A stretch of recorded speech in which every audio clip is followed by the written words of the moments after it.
अब हमारे क्या पॉइंट्स है चंद? अच्छा, एक और बात ये है कि मैं जरूर कहूंगी कि अपनी ब्रीदिंग को जरूर चेक करते रहें कि आप, क्योंकि जब आप स्ट्रेस होते हैं तो आप अपनी ब्रीदिंग को शॉर्ट कर देते हैं, और जब आप ब्रीदिंग शॉर्ट करते हैं आपके मसल्स टेंस हो जाते हैं, आपकी पूरी बॉडी लैंग्वेज टेंस हो जाती बिल्कुल है, सही।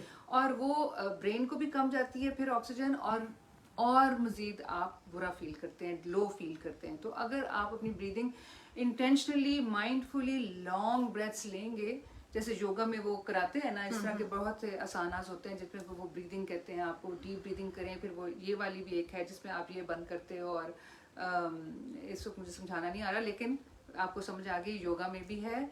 और उसका ये है कि आपने लॉन्ग ब्रीथ करनी है। हाँ, वो इस तरह है, ये आप बंद करते हो और इससे आप जो खुला है उससे अंदर जाता है, और फिर जो बाहर आता है वो और लंबा आता है, ठीक है। फिर जो जिससे बाहर आया उसी से अंदर जाता है, फिर उससे दूसरे से बाहर आता है। तो इस तरह कर करके इंटेंशनली अगर आप दिन में 5 मिनट भी कर लें तो इट रियली हेल्प्स। और जो फिर आहिस्ता आहिस्ता इससे आप मेडिटेशन शुरू करते हैं। मेडिटेशन जो है वो अगर आप 15-20 मिनट कर लें वो तो बेस्ट है, लेकिन आप शुरू में इतना लंबा नहीं कर सकते लोग, क्योंकि दिमाग बाहर बाहर इधर उधर जा रहा होता है। और ये भी जो है ना, दिमाग बार बार इधर उधर जाना, इसको वापस लाना होता है, ये फोकस में आ जाता है। और फोकस जो है फिर वो माइंडफुलनेस में आ जाता है कि आप जो है आप एक ही चीज के ऊपर फोकस करें। अगर आप किसी अच्छी चीज पे फोकस करना चाह रहे हैं तो आप, जैसे आपको मैं नैला आपसे उस दिन बात करी थी कि नमाज पढ़ते हुए हमारा ध्यान इधर उधर जाता है, हम वापस नमाज की तरफ लाते हैं।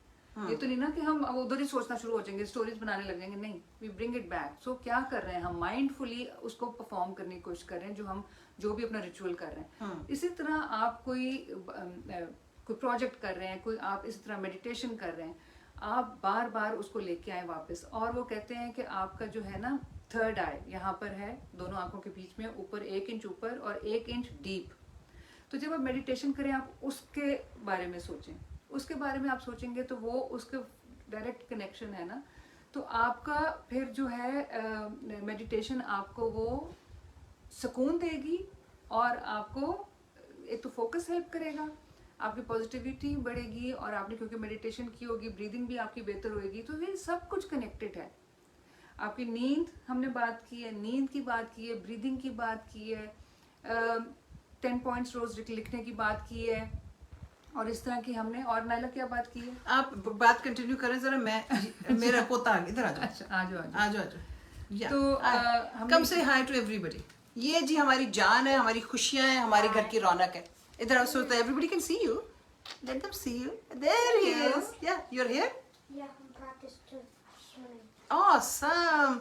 एक और चीज, ये जैसे मेरा पोता आया, अब जो अपने घर की माशाल्लाह खुशियां, कि बच्चों को अपने खुद भी एक्टिविटीज में हिस्सा लो। अब जैसे हमारी बच्चों की, इनकी स्विम टीम है, इनको स्विमिंग में डाला हुआ है, आप उनके साथ आप अब ऑटोमेटिकली, आप चाहे खुश हो या हो, जो भी है, आपने उनको लेके जाना है। एक रूटीन आपकी बड़ी जरूरी है उस टाइम पे। बिल्कुल, कि अपनी एक्टिविटीज और अपने घरेलू एक्टिविटीज से, खासतौर पे औरतों के लिए, अगेन मर्दों के लिए भी, घरेलू एक्टिविटीज से बाहर निकल के दूसरी एक्टिविटीज भी होनी चाहिए, जो और आपकी रूटीन होनी चाहिए। अपनी रूटीन को उस वक्त जरूर रखो, क्योंकि जब भी आप परेशान हो गए, आप डिप्रेस हो गए, तो आपकी रूटीन टूट जाती है, आप लेट जाते हो, और उस वक्त रूटीन बड़ी इंपॉर्टेंट है। और ऐसे हालात में एक और जो चीज़ बड़ी इंपॉर्टेंट है, क्योंकि आप सुबह जब उठते हो तो आपको याद नहीं रहता कि आपका दिमाग अपने रात को ना, और खासतौर पर जब आप बहुत मसरूफ हो, बहुत कुछ करना है, मैं ये आम करती हूँ, मैं अपना दिन प्लान करती हूँ।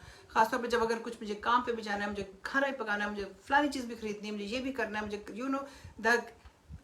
रात को प्लान कर लो कि सुबह 7 बजे उठ के क्या करना है आपने उसके बाद 8 बजे क्या करना है, उस नेक्स्ट चीज़ आप क्या करनी है, आपने ऑफिस कितने बजे जाना है।